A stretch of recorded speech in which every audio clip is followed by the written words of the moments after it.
Hello and welcome to another episode of An Imperfect Leader, Leadership in After Action, a series where leaders look back at decisions they've made and consider a series of questions. I'm Peter Stiepelman, I'm your host, and I'm an imperfect leader.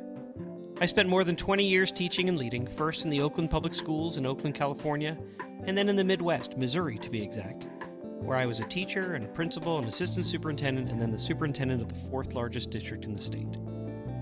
I'm constantly striving to learn from my experiences and from the experiences of other leaders. The aim of this podcast is to lift the learning and lift the imperfect leaders up. That way, when you hear the term imperfect, you'll see strength. Strength from the candor needed to recognize imperfection as a real advantage. Let's get started. A few months ago, a friend asked me if I had healed. The pandemic, it took a toll on so many of us. And I know I'm not special. For some, they lost everything. For school leaders, we were carrying so many traumas that we've avoided talking about it over the last year or so, and I was no different. And then enter Jim Wipke this week. His topic is the pandemic, specifically attempts to bring back kindergartners early on, and failing. He's vulnerable in this episode, a word we hear a lot on this podcast. And he's human-centered, working to put people first. I think you're really going to like this one. Today on An Imperfect Leader, I've asked Dr. Jim Wipke to join the podcast. Jim has been the superintendent of the Ladue School District outside of St. Louis since 2019 and has extensive experience at all levels of the public school education system. Jim also enjoys highlighting his own lived experiences, as well as spotlighting the amazing people in his personal and professional life. Through his blog, From My View, and his podcast, See, Serve, Connect, he opines on a variety of subjects. These links can be found in the bio to this podcast. Jim Wipke, welcome to An Imperfect Leader. Oh, thank you, Peter. I can't wait. I can't wait to talk to you and talk to your audience as well. You know, I really was overwhelmed by the blog post you wrote about your friend Ron. I can't believe he was told to lay off his entire team, and then when he was finished, they thanked him for doing that, and then they laid him off. So, you know, for those who are listening, that wasn't the point of the post, though. You know, for one thing, before Ron even met with the members of his team, he took it upon himself to arrange interviews with other companies in their industry. And he didn't have to do that, but it was the right thing to do. And then after he was laid off, a vendor he had worked with offered him a job for more pay. So, you know, there were so many good lessons in that post. And my takeaway was about doing the right thing for people and seeing how that will come back to you, sort of like the metaphor of ripples and the ripple effect. So I wonder, would you tell us a little bit about these creative projects and how they help prepare you to be a better leader? Yeah. So I can tell you, writing a blog, thinking about the experiences that you have just on a regular daily basis, but taking time to reflect. I do a lot of my reflection time in the car. I've got about a 25-minute drive to work and a 25-minute drive home on good days with traffic. And I feel like, you know, there's so many things in the life of the superintendent that happen so fast, and there's so many decisions that are being made that it's only healthy to take some time to sit back and reflect and really examine, you know, what you do on a daily basis in terms of how are you making a difference, and how are you making a difference, most importantly, in other people's lives, because that's why we get into this business, right? We get in this business to have a positive impact on others and definitely our students. But how do we have a positive impact on our students as superintendents? Making sure that the adults are well taken care of so they can take care of their students in a well manner and a healthy approach. The other thing I do, as you alluded to in your introduction there, is I run. I run and I think about what I do on a daily basis. A lot of times I'll be hitting three or 4 miles a day. And then on the weekends, I like to go for longer runs. And on those weekends, I usually run with a running buddy, Ron, who I wrote about in that blog that you were so kind to mention. And I learned from him. He's about 11 years older. He would run me into the ground, by the way. But he's like a mentor to me, right? I lost my father a few years back, and I really like to bounce ideas and thoughts off of Ron on the run, because I find that his outlook on life is so positive. And that's what I allude to in the blog about here you are, you've just let go of your team that you work with. You've sent them on their way to hopefully find something else that they can do. And then you lose your job. And the very first thing he says to me as he's explaining this to me, and he's one that talks with his hands, so his hands are moving all the time. But the very first thing he said, Jim, it's going to be all right. I've got this. This it'll work out better in the end. And that was when he didn't even think he had a job. And then lo and behold, 2 weeks later, when we were running, he's like, you're never going to guess what happened. Right. So I think that I've learned a lot through him. I've learned a lot through just taking time to read some good books, and then really taking time to look at your past experiences and learn from the mistakes that you made to catapult you forward, and catapult your organization forward at the same time. Well, perfect, because this is called an imperfect leader. And we're going to ask you to reflect on some decisions you've made. So you've come to the right place. Jim, in the leadership model that I use to anchor myself and the others I advise, there's a domain called leaders learning work. And it's the mind of the work that a leader does for children. And inside that domain or dimension is a term, supporting resilience. And I think about resilience quite a bit when it comes to the work leaders do, particularly in public education. There's the productive struggle we want our educators and our children to experience, because that's really where real growth occurs. And it allows someone to struggle and succeed. And I get that image in my mind of someone getting knocked down and then getting back up over and over again. Particularly, I mean, when you think about your friend Ron, resilience is a great word to describe. He had that real positive outlook in terms of the universe will provide, and he wasn't going to get stressed out about it. And he really demonstrated just an incredible example of resilience. And so in the interviews on your podcast that I listened to, and then on your blog post, there really appears to be this theme running through them about celebrating success and then honoring the struggle or supporting resilience. So, how have you used resilience as a motivator in your own work as a leader? Well, Peter, I've never really understood when you look at a situation, why some people look at a situation and say, this is the worst case scenario and it's going to happen. While others look at a situation and they say, hey, what just happened wasn't great, but how do we make that into an opportunity? And so there's an old expression out there, and I've read a lot of John Gordon's work, and he wrote a book called The Positive Dog. And he says we all have a dog inside of us, right? We have an angry dog and we have a positive dog. And which one wins the battle is the one you feed the most. And so I've really learned from that it's a quick little read, but it was a great read. And so I've tried to learn, whether it be from Ron or whether it be from people that I'm around, to try and feed that positive dog inside of us to motivate us, to find inspiration and to find what you're asking about, which is resiliency. But I'll tell you, I'm going to use another word that I think coincides with resiliency that maybe wouldn't naturally pop up. I don't think you can be resilient if you do not have vulnerability within you, a genuine vulnerability. So when you look at a situation and it's not going the way that you would have hoped it would have gone, how many people, and this is all that level 5 leader, right? This is all that Jim Callen's good to great. How many people in a situation when something goes wrong look through that window and point the finger to everybody else as to why it went wrong? And how many people have the ability to look in the mirror and say, well, I'm the variable. How do I change my behaviors to make the situation better? And to that, you need vulnerability. And then tagged into that vulnerability, you need the resilience to not let that end or die there. All right, we're in a situation, right? Ron Bodger lost your job. I could blame the owner of that company. I could blame the situation, or I can look in the mirror and say, you know what? There's a reason why I know 700 of the 1,000 employees that work in this organization.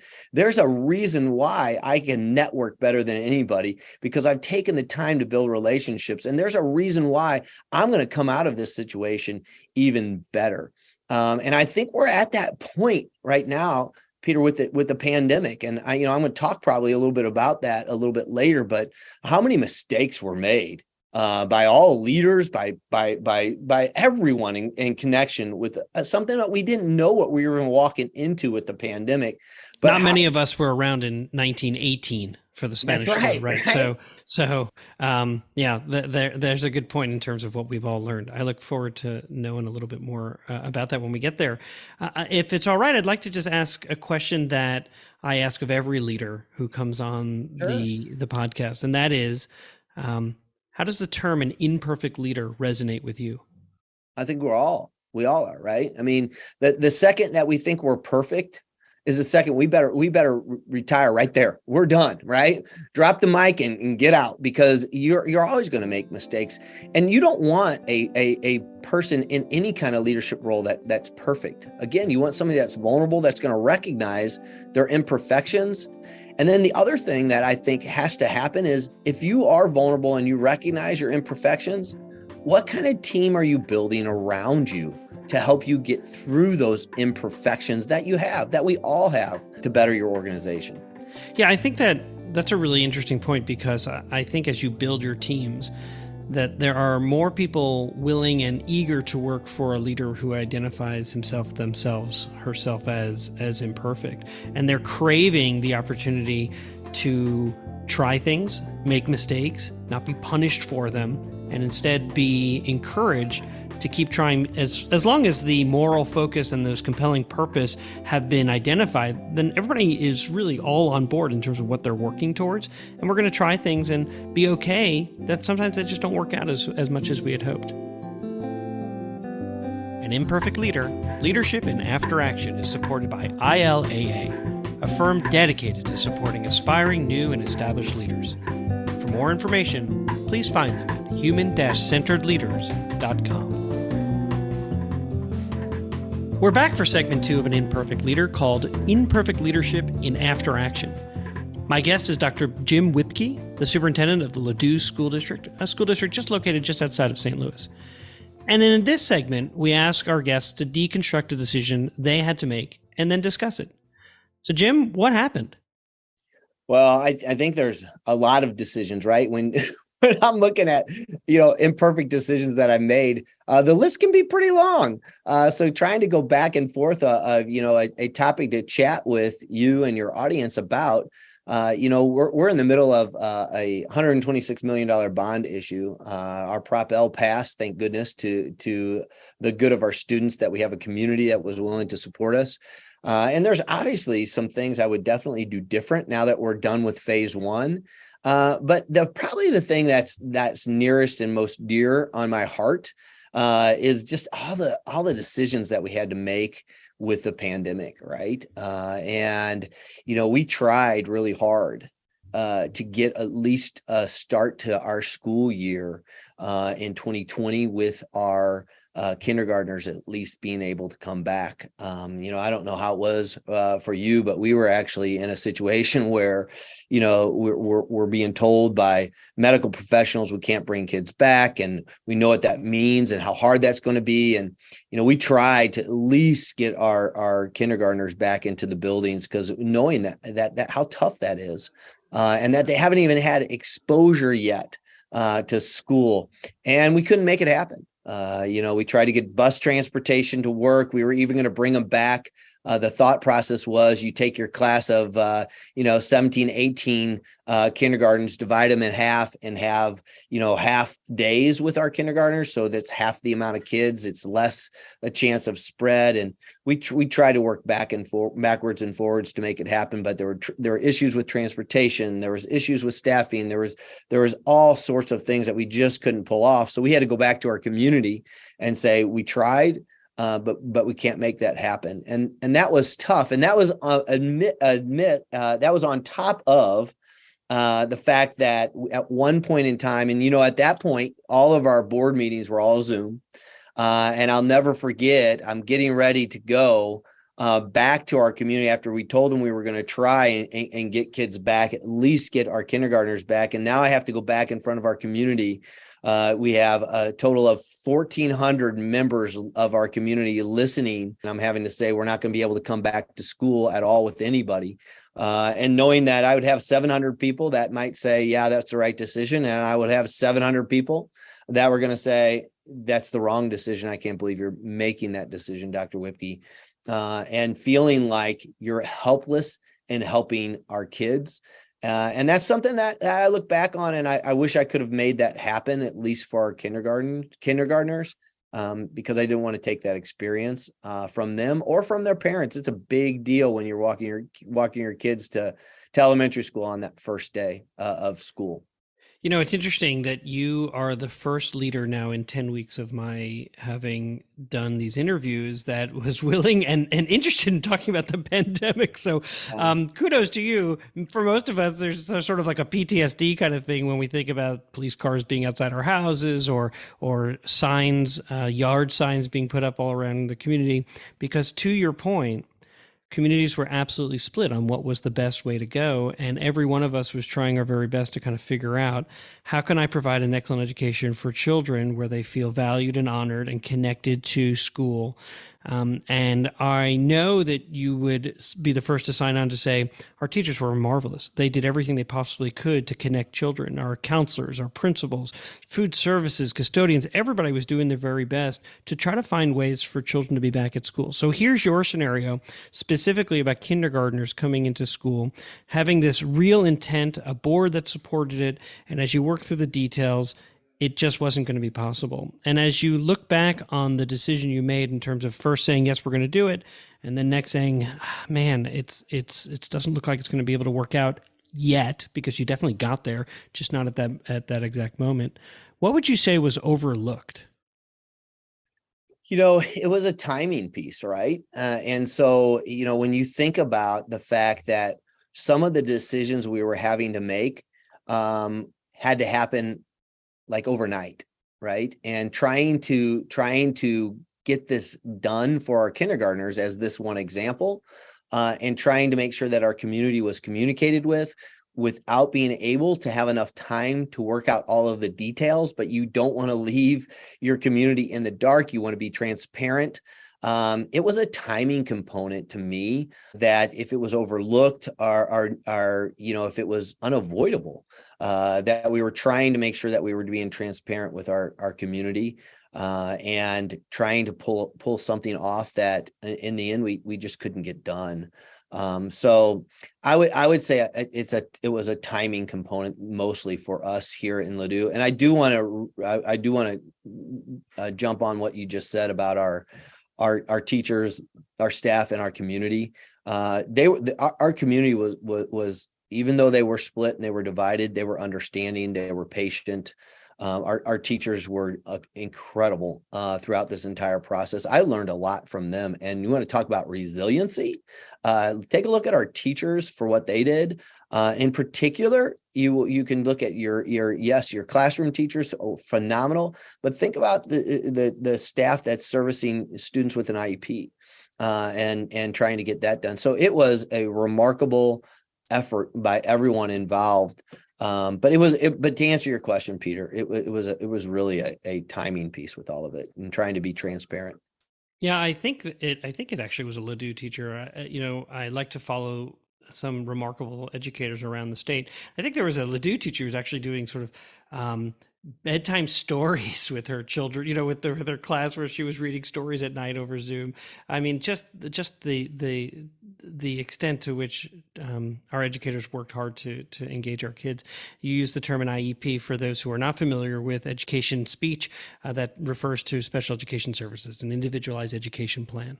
So, Jim, as you kind of look through this, you've identified what has happened. You've identified in terms of what got overlooked. In any event that happens, we learn a lot about relationships. Either we build new relationships or we just learn something about them. And so my question for you is, what did you learn about relationships, or what new relationships were formed? You know, when you go through a traumatic event, it can either tear you apart or bring you closer. And I will tell you that I believe our community is growing even closer because of this. I believe our staff is growing closer. we value things that before we did overlook, right? We value the opportunity to sit and chat with kids at recess, right? We value the opportunity to watch kids toss in a tater tot at lunch, right? I mean, those little things that we just kind of took for granted, we value now. Parents value being in the buildings, even if it's just to say hello. Kids and teachers value hugs again. Any kind of opportunity to do any kind of outreach program with our kids, meet in person. We had a professional development day today, and having the staff all at our high school going through professional development activities, just seeing smiles and seeing hugs and seeing people put their arms around each other because they're just happy to be together again. So that's kind of what I was mentioning. You had an opportunity that could absolutely tear a school district and a community apart, or you have an opportunity to say, gosh darn it, we value what we missed, and we're going to do whatever we can to hold on to those relationships so that we don't lose that feeling that we now have. So I would tell you that I think our relationships are even stronger here in Ladue than they were before. But it hasn't been without consternation. It hasn't been without a lot of conversations. And it's not just as we're imperfect leaders, we're not in a perfect world. And we need to continue to always work on those relationships. But when people say relationships, that kind of has become a tagline, or just a kind of like the in vogue thing to say. But it really comes down to it, right? In the end, like, our kids are going to learn from teachers that they feel comfortable with and they have a good relationship with. Our parents are going to have confidence in a district that they have good relationships with. And that's one of the reasons why I try and get out as much as I can. And I try and be as visible as I can. I'm one of those superintendents that loves to take selfies with the kids because I want them to know that I've got a family, that I was torn by that decision.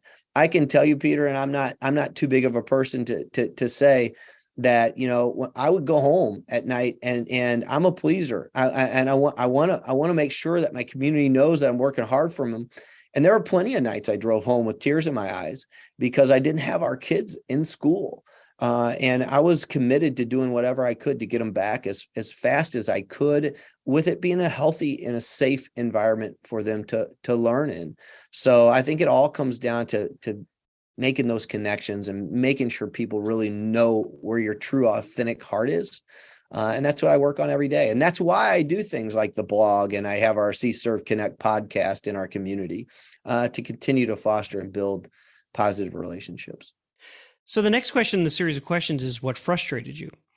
And as I have this image of you driving home after just these exhausting days of trying to figure out how to get children back safely, how to meet the needs of the adults in our system as well as the children, knowing that so many of us had loved ones with pre-existing conditions, and not having all the information that we would want to have as we think about leading through a pandemic.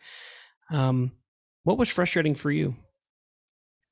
The fact that it was out of my hands. I'm a sports guy, right? And if I'm in the game and I get an opportunity to take the shot and I miss, then it's on me. But so much of this was out of my hands. I felt like I was disappointing my community. I felt like I was disappointing my staff. I felt like I was disappointing our kids. And again, my job is not to send kids home and learning. My job is to get kids to school to receive what I will say I believe is the best education in the nation here in Ladue. And I wasn't able to do that as fast as I wanted to. In fact, when I mentioned the whole debacle a little bit with kindergarten, and when I went back after that didn't work, I had a timeline that I wrote on I have a whiteboard in my office, and I have this time, and I called all of my cabinet in, and I said, here's the timeline to bringing our kids back. I said, how do we make it happen? And so it was literally like a TV show. You're not leaving until we have answers on how we can make this happen. And I will give my cabinet all the credit in the world, because we made it happen as fast as we could and under as safe of a condition as we can. But I was relying on, we had a medical task force team that we put together. I'm relying on medical professionals to guide us through in order to get kids back. But that was frustrating, not having control of that situation, and having to rely on so many other people besides just yourself. Yeah.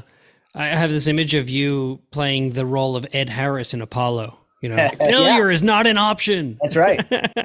Yeah, right. I Yeah, could totally see that. I totally yeah. could. Square peg So and round hole, right? that's right. Yeah. Exactly. Well done. Well done. Yeah. So could you look back on this and think to yourself, what could you have done differently? So you've got, kindergartners, you want them back. You say to the community they're coming back. You begin working through the logistics. It just doesn't seem that it's going to work. You have to go back to your community and say, it's not going to work yet. You find ways to ultimately get them back because you attended to the needs of the entire district. But as you have now been driving your 25 minutes back and forth, and thinking about these kinds of decisions, what could you have done differently? Yeah, I think I would have, waited on my communication looking back on it. And again, you want to be as transparent as you possibly can, but I would have waited until I had more of the details.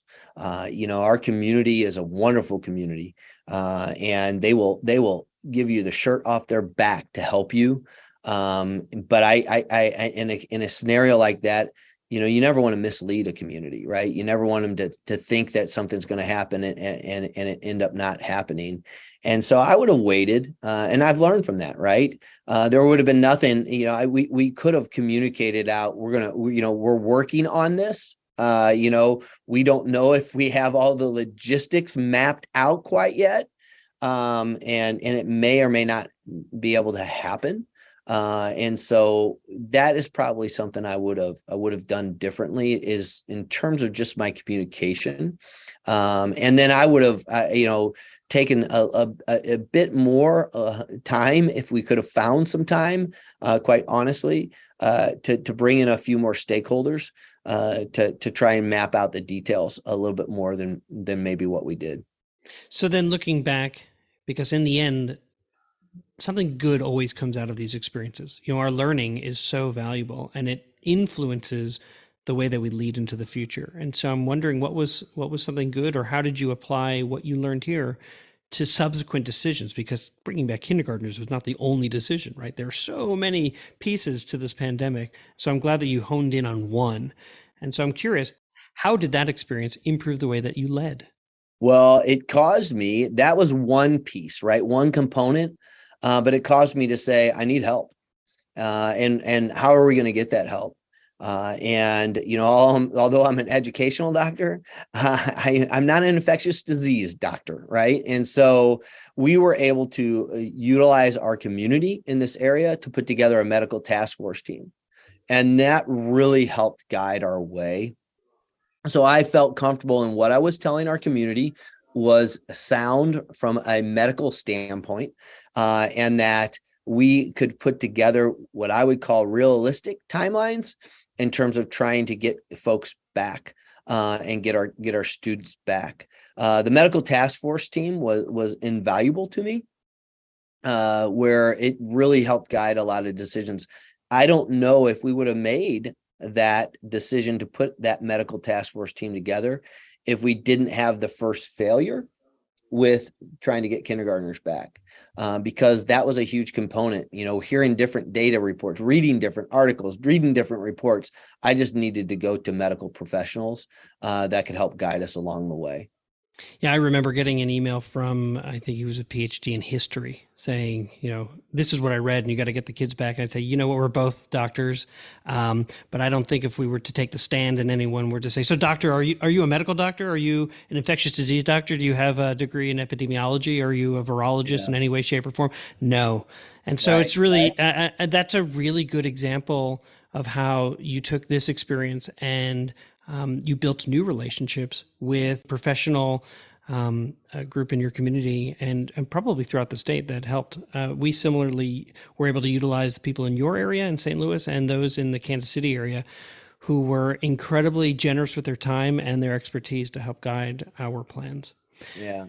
So in the end, this podcast is designed to help aspiring early in their career and established leaders learn from the experiences of other leaders. And so with that in mind, What advice would you give to an aspiring leader? Yeah, so much in that question.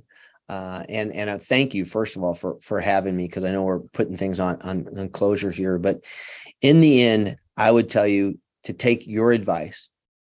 Be resilient. Don't give up, especially if you're leaning towards getting into the leadership and education. Even though we went through a tumultuous time, whether it be the pandemic, and there's other times that are difficult in education, there is no better job than taking the time to become a leader at an educational circle. If you really truly want to talk about changing the world, right? And we talk about that all the time, right? We are in education to truly change the world for the better. And there is nothing more rewarding than coming home at night.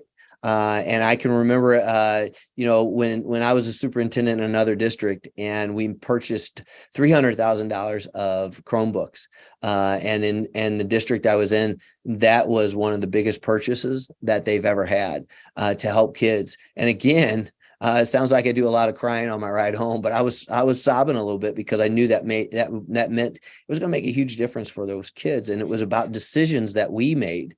We made as a team to value that. And in that case, it was Chromebooks. But so I would tell you, be resilient, be focused, rely on others, always have a mentor, or what we like to call, and Steve Farber wrote a book about, greater than yourself. It's super important to have a mentor that really wants to take care of you, can answer questions.